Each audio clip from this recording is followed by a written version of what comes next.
দেশের ৭৩টি বেসরকারি মেডিকেল কলেজের ৭০ ভাগের বেশি চলছে জোড়াতালি দিয়ে, যেখানে শিক্ষার মানসম্মত পরিবেশ নিশ্চিতের নীতি না মানাই যেন নিয়ম।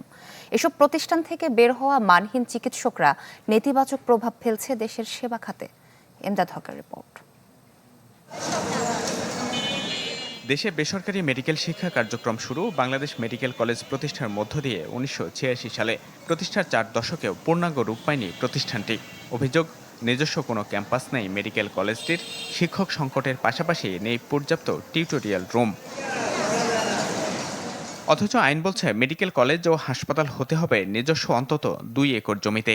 একই ক্যাম্পাসে মেডিকেল ভবনও হতে হবে ভিন্ন। হাসপাতালে শয্যা সংখ্যা হতে হবে প্রতি শিক্ষার্থীর বিপরীতে ৫টি, আর ১০ শিক্ষার্থীর বিপরীতে শিক্ষক থাকবেন একজন। শিক্ষার্থীদের জন্য থাকতে হবে আলাদা হোস্টেল সুবিধাও।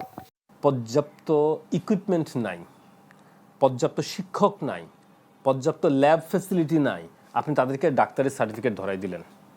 বাংলা কিউআর যেখানে, নগদ পেমেন্ট সেখানে।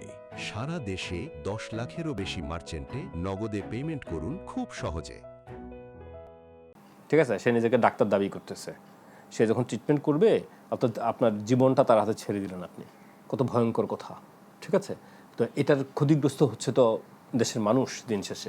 শুধু বাংলাদেশ মেডিকেল নয়, এই তালিকায় আছে ঢাকা সেন্ট্রাল ইন্টারন্যাশনাল, আনোয়ার খান modern, Samorita, Shahabuddin medical, Sirajul Islam medical, কিশোরগঞ্জের আব্দুল হামিদ মেডিকেল কলেজ, সিরাজগঞ্জের খাজা ইউনুস, গাজীপুরের তাইরুন নেছা ও রংপুরের নর্দার্ন মেডিকেল কলেজ।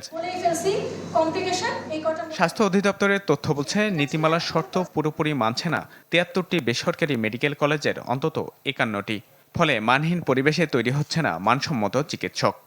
তারা অনেক ক্ষেত্রেই তারা বাণিজ্যিক দিকটাকে আসলে প্রাধান্য দেয় এবং তাদের মানটাকে আসলে শিক্ষার মান অনেক ক্ষেত্রেই হয়তো কম্প্রোমাইজ হয়। তারা এখান থেকে পাশ করবে, তারা অবশ্যই সঠিক সেবা দিতে পারবে না এবং এটা একটা ভয়ঙ্কর পরিণতি হবে আমাদের জনস্বাস্থ্যের উপরে। এটা একটা হুমকি। এসব প্রতিষ্ঠান স্বাস্থ্য মন্ত্রণালয়, স্বাস্থ্য শিক্ষা অধিদপ্তর এবং Bangladesh medical and dental college নিয়মিত তদারকি করলেও কার্যকর পদক্ষেপ নেয়ার নজির নেই। বেশিরভাগ মেডিকেল কলেজ অনুমোদনের ক্ষেত্রে গুরুত্ব পেয়েছে রাজনৈতিক বিবেচনার বিষয়টি, রয়েছে বাণিজ্যিক গুরুত্ব। এর ফলে তৈরি হচ্ছে না গুণগত মানের চিকিৎসক, হুমকিতে পড়ছে দেশের স্বাস্থ্য খাত, আর আন্তর্জাতিক প্রতিযোগিতায় পিছিয়ে যাচ্ছে বাংলাদেশ। ইমদাদ হক, চ্যানেল 24, ঢাকা।